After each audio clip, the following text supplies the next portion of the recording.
মধ্যপ্রাচ্যে যখন যুদ্ধ থামানোর আলোচনা চলছে ঠিক তখনই নতুন করে উত্তেজনা ছড়ালো ইরানের একটি কঠোর হুঁশিয়ারি। এবারে ইরান যুক্তরাষ্ট্রকে যে হুমকি দিল তাতে পুরো বিশ্ব অবাক হয়ে গেছে। যুক্তরাষ্ট্রের সঙ্গে চলমান শান্তি আলোচনাই বন্ধ করে দেওয়ার হুমকি দিয়েছে তেহরান। শুধু তাই নয়, পরিস্থিতি অপরিবর্তিত থাকলে সরাসরি ইসরায়েলের বিরুদ্ধে আরও কঠোর অবস্থান নেওয়ার কথাও জানিয়েছে দেশটি।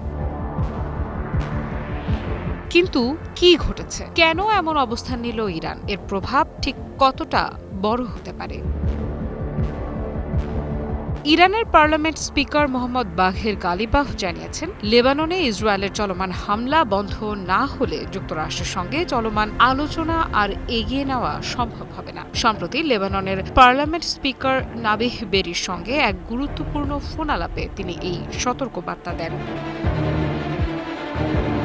বর্তমানে পাকিস্তানের মধ্যস্থতায় যুক্তরাষ্ট্র ও ইরানের মধ্যে যে সংলাপ চলছে সেখানে ইরানি আলোচক দলের নেতৃত্ব দিচ্ছেন গালিবাফ।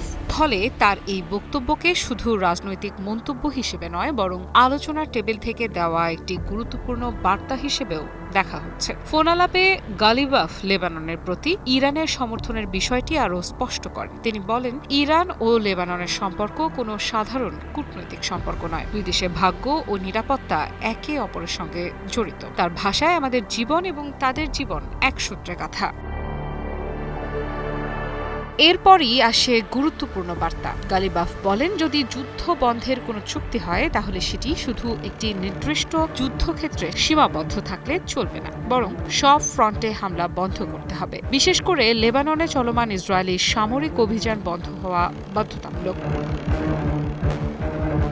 ইরানের এই অবস্থান ইঙ্গিত দিচ্ছে যে তেহরান এখন আঞ্চলিক সংকটগুলোকে আলাদা আলাদা ইস্যু হিসেবে দেখছে না, বরং গাজা, লেবানন এবং বৃহত্তর মধ্যপ্রাচ্যের সংঘাতকে একই নিরাপত্তা কাঠামোর অংশ হিসেবে বিবেচনা করছে। গালিবাফ আরও দাবি করেন, গত 2 দিন ধরে ইরান কূটনৈতিকভাবে সক্রিয় রয়েছে এবং লেবাননের ওপর ইসরায়েলি হামলা বন্ধের জন্য গুরুত্ব সহকারে কাজ করছে। কিন্তু যদি এসব হামলা অব্যাহত থাকে তাহলে পরিস্থিতি অন্যদিকে মোড় নিতে পারে। এরপর তিনি যে বক্তব্য দেন সেটি সবচেয়ে বেশি আলোচনার জন্ম দিয়েছে। আমি ভরসা রাখি হিরন স্মার্ট ওয়াটার পিউরিফায়ারে।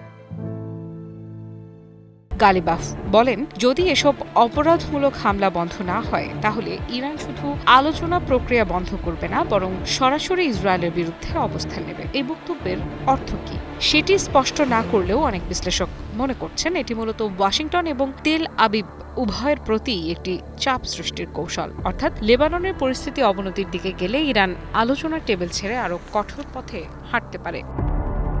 আফরিদা ইফরা, নিউজ 24।